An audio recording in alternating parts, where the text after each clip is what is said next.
Welcome to cam bio. आज हम discuss करेंगे हाइड्रोकार्बन के कुछ क्वेश्चंस जो कि आपको एग्जाम में बहुत ही ज़्यादा हेल्प करेंगे। यहाँ पे पहले आपको इन्हें खुद से ट्राई करना है। अगर आपसे खुद से हो जाते हैं वेल एंड गुड, आप कमेंट करके बताना। अगर नहीं होते हैं तो मैं यहाँ पे आपको इनके सॉल्यूशन विद एक्सप्लेनेशन प्रोवाइड करूँगी।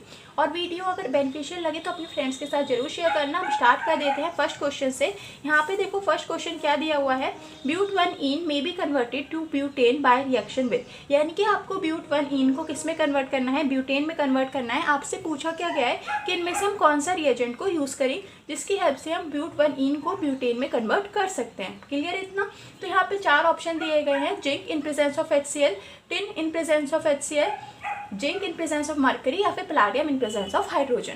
तो वैसे तो मैं आपको इसका आंसर डायरेक्टली बता सकती हूँ, बट यहाँ पे मैं सारे ऑप्शन एक्सप्लेन कर देती हूँ ताकि अगर अगली बार आपको इनमें से किसी का रोल पूछ ले तो आपको पता हो। तो यहाँ पे पहला ऑप्शन देखते हैं कि पहला ऑप्शन होगा या फिर नहीं होगा। तो अगर हम बात करें zinc in presence of HCl की या फिर tin in presence of HCl, यानी कि अगर इन दोनों में से कोई सा भी आपका रिएजेंट लिखा हो तो इनका रोल क्या होता है, ये सिंपली क्या करते हैं, नाइट्रो ग्रुप को एनिलीन में कन्वर्ट करते हैं। मतलब जैसे ये NO2 ग्रुप लिखा हुआ है ना, NO2 ग्रुप को ये किस में कन्वर्ट कर देते हैं, NH2 ग्रुप में कन्वर्ट कर देते हैं। यानी कि हमारे को नाइट्रोबेंजीन से अगर एनिलीन चाहिए तब वहाँ पर हम इन दोनों रिएजेंट का यूज़ करते हैं। इनमें से किसी भी रिएजेंट का यूज़ कर सकते हैं, दोनों काम सेम ही करते हैं। ठीक है, ये नाइट्रो ग्रुप को एनिलीन में कन्वर्ट करते हैं। तो ये फर्स्ट और सेकेंड ऑप्शन तो होगा नहीं। अब थर्ड ऑप्शन देखते हैं, इसे मैं रब कर देती हूँ। तो ये जो थर्ड ऑप्शन है जिंक इन ऑफ मरकरी, इसका क्या रोल होता है, इसका रोल होता है कार्बोनिल ग्रुप को हाइड्रोकार्बन में कन्वर्ट करना। ध्यान रखना इससे, क्योंकि ये बहुत ही ज़्यादा पूछ लेते हैं और ये आपकी फेमस रिएक्शन भी है। कौन सी रिएक्शन है ये, क्लेमेंसन रिडक्शन। कार्बोनिल ग्रुप को किस में कन्वर्ट कर देते हैं हम, हाइड्रोकार्बन में, by the help of zinc in presence of mercury. Clear हो गया इतना? अब इसका मैं एक एग्जांपल बता देती हूँ। कार्बोनिल ग्रुप आपके यहाँ पर कौन से कार्बोनिल ग्रुप की बात हो रही है, एल्डिहाइड हो या फिर कीटोन हो, इन दोनों को ही अगर हमें हाइड्रोकार्बन में कन्वर्ट करना है वहाँ पर हम किसका यूज़ करते हैं, zinc in presence of mercury. एक एग्जाम्पल देखो, एक कीटोन ले लेते हैं, सबसे सिंपल कीटोन और फेमस, जिसे हम बहुत ही आप पढ़ते आ रहे होगे, इसका नाम क्या है आपका, एसीटोन। ठीक है, ये एसीटोन होता है, ये कीटोन है, यहाँ पर C+O है, दैट इज कीटोन। तो यहाँ पे इसका क्या काम है, जैसे हम zinc in presence of mercury लेकर के आते हैं, ये इसे किस में कन्वर्ट कर देता है, CH3, CH2 एंड CH3। यानी कि ये वाला जो ग्रुप था, ये दोनों तो वैसे के वैसे रहे, बस इसने क्या किया, इस C+O को किस में कन्वर्ट कर दिया, CH2 में। तो ये किसका काम होता है हमारा, zinc in presence of mercury.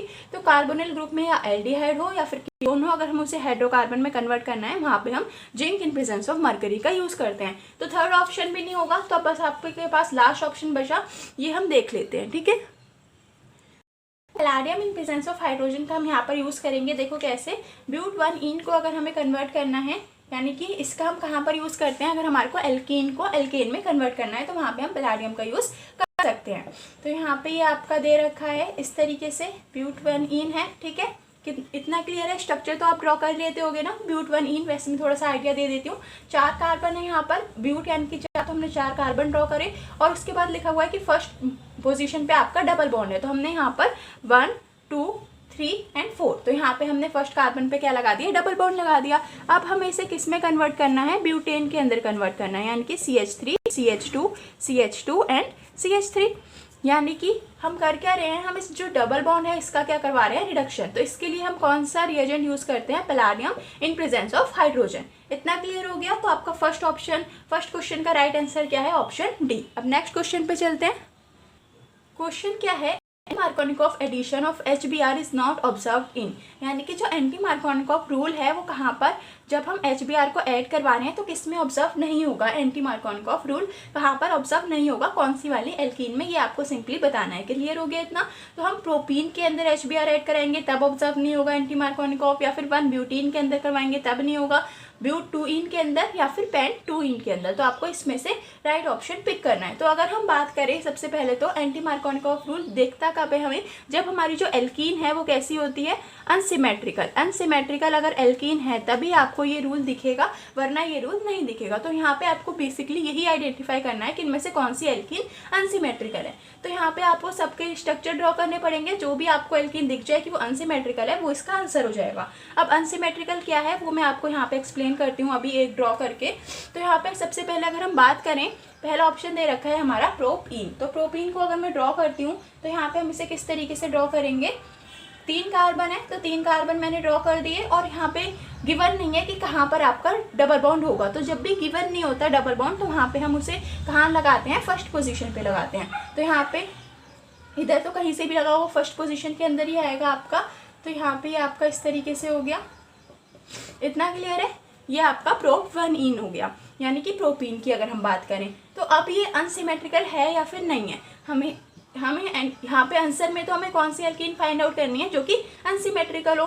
पर यहाँ पर अगर हम देखें तो ये वाली जो एल्कीन है इसमें अगर हम डबल बॉन्ड को हमें कंसीडर करना होता है, इस डबल बॉन्ड के दोनों साइड कौन से ग्रुप प्रेजेंट है। तो अगर हम यहाँ पे इस वाले कार्बन पे देखें तो एक साइड CH3 है और एक साइड हाइड्रोजन है, और अगर इस वाले कार्बन पे देखें तो दोनों हाइड्रोजन है, यानी कि ये जो एल्कीन है ये हमारी क्या हो गई, अनसिमेट्रिकल एल्कीन हो गई। अनसिमेट्रिकल का मतलब समझ में आ रहा है कि डबल बॉन्ड के दोनों साइड जो कार्बन लगे हैं उन पर डिफरेंट ग्रुप प्रेजेंट होने चाहिए, जो ग्रुप इस वाली कार्बन पे है वो यहाँ पर नहीं होने चाहिए। ऐसी एल्कीन को हम क्या कहते हैं, अनसिमेट्रिकल एल्कीन। तो देखो यहाँ पर इस वाले कार्बन पे हाइड्रोजन है, इधर CH3 है, इस पे दोनों हाइड्रोजन है, तो ये अनसिमेट्रिकल एल्कीन हो गई। तो यहाँ पे तो एंटी मार्कोनिकॉफ रूल लगेगा, हमें कहाँ बताना है कि कहाँ नहीं लगेगा। तो ए ऑप्शन तो नहीं होगा। सेकंड देखते हैं, सेकंड ऑप्शन दे रखा है 1 ब्यूटीन। तो 1 ब्यूटीन 4 कार्बन ड्रॉ कर लो और पहली पोजीशन पे डबल बॉन्ड लगा दो, बाकी सबकी आपको वैलेंसी सेटिस्फाई कर देनी है। कार्बन 4 बॉन्ड बनाता है तो बाकी सब जगह क्या लगा दोगे आप, हाइड्रोजन लगा दोगे उसकी वैलेंसी को सेटिस्फाई करने के लिए। इतना क्लियर है।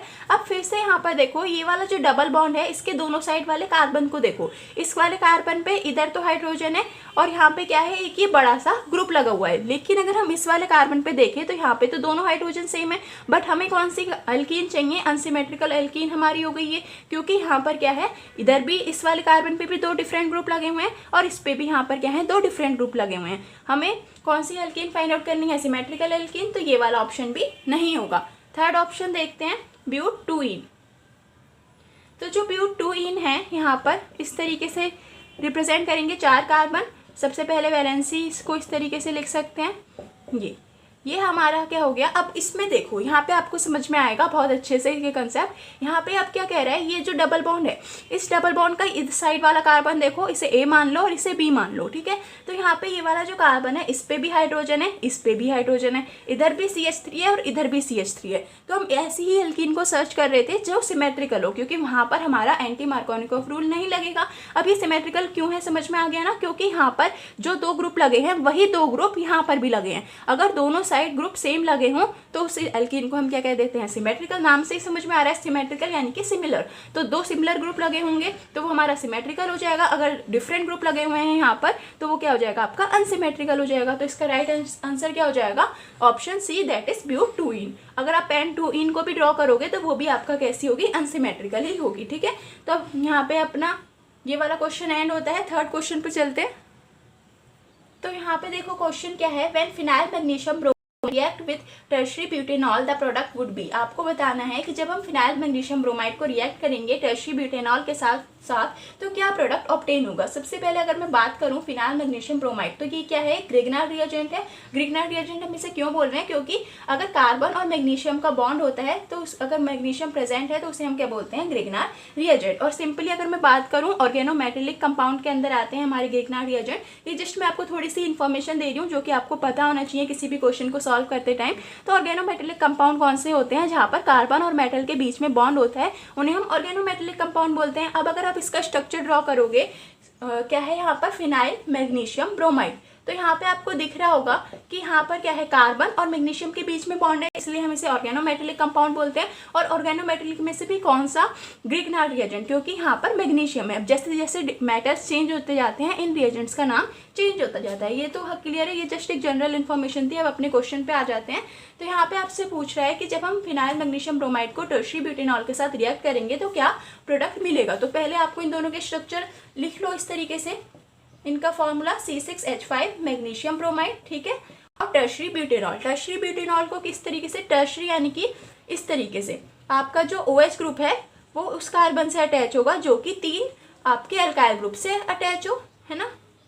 तो ये किसका स्ट्रक्चर हो गया हमारा, टर्शरी ब्यूटेनॉल का। ये समझ में आ गया ना इतना। ये वाला जो कार्बन है ये कैसा है, टर्शरी कार्बन है। और यहाँ पे हमारे को ब्यूटेनॉल यानी कि 4 कार्बन थे तो हमने वो ड्रॉ कर लिया है। और ये हमारा OL किसको रिप्रेजेंट करता है, अल्कोहलिक ग्रुप को। तो इतना क्लियर हो गया। अब आपको एक चीज़ ध्यान रखनी है, ये जो हमारे ग्रिग्नार्ड रिएजेंट होते हैं, जब भी ये ऐसे इन कंपाउंड के साथ रिएक्ट करते हैं जिनके पास क्या हो, एक्टिव हाइड्रोजन हो या फिर एसिडिक हाइड्रोजन हो। अब ये एक्टिव और एसिडिक हाइड्रोजन का क्या मतलब है, जैसे ये ऑक्सीजन है, जब भी हमारा जो हाइड्रोजन है वो एक इलेक्ट्रोनेगेटिव एलिमेंट से अटैच होता है तो उस हाइड्रोजन को हम क्या बोलते हैं, एक्टिव हाइड्रोजन या फिर एसिडिक हाइड्रोजन। तो जब भी ग्रिग्नार्ड रिएजेंट ऐसे कंपाउंड के साथ रिएक्ट करें जिनके पास एसिडिक हाइड्रोजन अवेलेबल हो तो ये क्या बनाते हैं, हाइड्रोकार्बन बनाते हैं। क्या बनाते हैं, हाइड्रोकार्बन। तो ये आपका देख रहे हो, आप चैप्टर हाइड्रोकार्बन पढ़ रहे हो और आप कब मतलब 2 से 3 क्वेश्चन में हम हाइड्रोकार्बन ही फॉर्म कर रहे हैं। तो इतना क्लियर हो गया। तो अब इसका आंसर देख लेते हैं कि क्या होगा। इसे यहाँ से हटाओ। अब यहाँ पे देखो, ये जो ग्रिग्नार्ड रिएजेंट है इसे अगर मैं आपको थोड़ा सा एलोब्रेट करके बताऊँ ताकि आपको थोड़ा अच्छे से क्लियर हो, तो मैग्नीशियम पे कैसे चार्ज होगा, क्योंकि इलेक्ट्रोपॉजिटिव एलिमेंट है तो इस पे पार्शियल पॉजिटिव चार्ज होगा। और ये कार्बन पे क्या होगा, क्योंकि इस जो मेटल है, मेटल की कंपेयर में कार्बन कम इलेक्ट्रोपॉजिटिव है तो इस पे पार्शियल नेगेटिव चार्ज। इसी तरीके से ऑक्सीजन ज़्यादा इलेक्ट्रोनेगेटिव है तो इस पे पार्शियल नेगेटिव, और हाइड्रोजन क्या होगा, इसके कंपेयर में पार्शियल पॉजिटिव। इतना क्लियर है ना, क्योंकि ये इलेक्ट्रोनेगेटिव एलिमेंट है तो इसने ये जो OH के बीच का ये जो बॉन्ड है वहाँ से इलेक्ट्रॉन डेंसिटी अपनी तरफ इकट्ठी कर रखी होगी, पूरी नहीं पर पार्शली यहाँ पर जो है इलेक्ट्रॉन डेंसिटी इसकी तरफ शिफ्ट होगी क्योंकि इसकी इलेक्ट्रोनेगेटिविटी ज़्यादा है इन कंपेयर टू हाइड्रोजन। तो अब यहाँ पर हो क्या रहा है, simply partial negative partial positive के साथ इसके साथ बॉन्ड बना लेगा और ये वाला जो पार्शियल पॉजिटिव है ये इस पार्शियल नेगेटिव के साथ बॉन्ड बना लेगा। तो यहाँ पे हम इसे इस तरीके से लिख सकते हैं। ये जस्ट आपको एक एक्सप्लेन करने के लिए था, बाकी मैकेनिज्म में हम नहीं जा रहे, मैं बस आपको एक थोड़ा सा आइडिया दे रही हूँ कि किस तरीके से रिएक्शन प्रोसीड करती है। तो ये जो नेगेटिव वाला है इसने इस पार्शियल पॉजिटिव के साथ बॉन्ड बना लिया, यानी कि इसे इस तरीके से लिख सकते हैं, और बाकी इसने इसके साथ बॉन्ड बना लिया। तो यहाँ पे ये पूरा ऐसे ही रहेगा, CH3 विजिबल। एक सेकेंड मैं इसे नीचे लिखती हूँ ताकि ये अच्छे से विजिबल हो। यहाँ पर ये देखो CH3 ठीक है, CH3 ये वाला ग्रुप हम लिख रहे हैं, O नेगेटिव। अब इस O नेगेटिव पे ये जो MgBr है ये आकर के अटैक कर जाएगा। इतना क्लियर हो गया। तो एक तो ये आपका साइड प्रोडक्ट होगा और ये आपका मेन प्रोडक्ट। अब इस मेन प्रोडक्ट ये जो C6H5 और H, तो इसे हम प्रॉपरली कैसे लिख सकते हैं, C6H6 लिख सकते हैं इसको। तो ये जो C6H6 है इसे हम क्या बोलते हैं, बेंजीन बोलते हैं। तो यहाँ पे देखो ये जो ऑप्शन डी है यहाँ पे बेंजीन गिवन है, तो इसका राइट आंसर क्या होगा, ऑप्शन डी। समझ में आ गया ना ये वाला क्वेश्चन, ग्रिग्नार्ड रिएजेंट का ये क्वेश्चन था। पार्शियल नेगेटिव को पार्शियल पॉजिटिव के साथ बॉन्ड बनाओ और बाकी जो साइड प्रोडक्ट है वो इस तरीके से निकल जाएंगे। आपको कोई भी डाउट है तो वो आप कमेंट में पूछ सकते हैं। नेक्स्ट क्वेश्चन पे चलते हैं। तो यहाँ पे देखो इस क्वेश्चन में पूछा गया है presence of nitro group in benzene ring. अगर बेंजीन रिंग के अंदर नाइट्रो ग्रुप प्रेजेंट है तो किस तरीके क्या प्रोसीजर होगा आगे देखो। Activate the ring toward electrophilic substitution, ring को एक्टिवेट कर देंगे इलेक्ट्रोफिलिक सब्स्टिट्यूशन के लिए। Render the ring basic, ring को बेसिक कर देंगे, उसकी बेसिसिटी को डिक्रीज कर देंगे। Deactivate the ring toward nucleophilic substitution, उसको डीएक्टिवेट कर देंगे न्यूक्लियोफिलिक सब्स्टिट्यूशन के लिए, या फिर deactivate the ring toward the electrophilic substitution. तो यहाँ पे सबसे पहली बात अगर मैं आपको बताऊं, अगर आपको पता है तो ये जो नाइट्रो ग्रुप होते हैं ये कैसे ग्रुप होते हैं, इलेक्ट्रॉन विड्रॉइंग ग्रुप।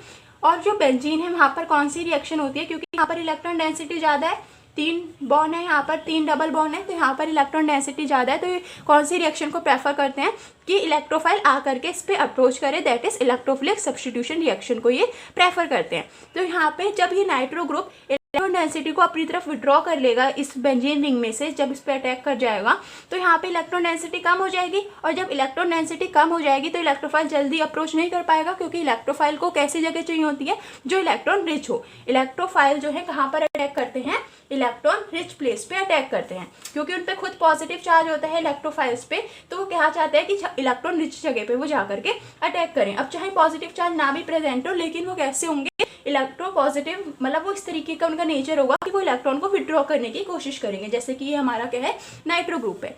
इतना क्लियर है। तो यहाँ पर आपका क्या होगा, ये वाला देखो activate the ring toward electrophilic substitution, ये तो बिल्कुल नहीं होगा क्योंकि इलेक्ट्रॉन डेंसिटी को अपनी तरफ विड्रॉ कर रहा है, यानी कि इलेक्ट्रॉन डेंसिटी को बेंजीन रिंग से कम कर रहा है, तो इलेक्ट्रोफाइल जल्दी अप्रोच नहीं करेंगे। तो ऑप्शन क्या हो जाएगा, deactivate the ring toward electrophilic substitution, क्योंकि इलेक्ट्रॉन डेंसिटी इन्होंने अपनी तरफ विड्रॉ कर ली, इलेक्ट्रोफाइल अब जल्दी अप्रोच नहीं कर पाएगा, जिसकी वजह से rate of electrophilic substitution reaction decrease कर जाएगी। तो इसका राइट आंसर क्या है आपका, ऑप्शन डी। नेक्स्ट क्वेश्चन और लास्ट क्वेश्चन देख लेते हैं। यहाँ पर देखो, during the debromination of meso dibromobutane the major compound form is, आपको बताना है कि जो मेजो डाईब्रोमोब्यूटेन है उसमें से अगर हम डीब्रोमिनेशन करा दें, डीब्रोमिनेशन का मतलब समझ में आ रहा है, ब्रोमीन को रिमूव करवा दें और डी यानी कि 2 ब्रोमीन को रिमूव करवा दें तो कौन सा कंपाउंड फॉर्म होगा, आपको ये बताना है। उससे पहले आपको क्या पता होना चाहिए कि मेजो डाईब्रोमोब्यूटेन को हम किस तरीके से रिप्रेजेंट करेंगे, तभी तो आप ये क्वेश्चन सॉल्व कर पाओगे। अब यहाँ पे कितने कार्बन है, 4 कार्बन है, तो पहले हम 4 कार्बन को लिख लें इस तरीके से, ठीक है।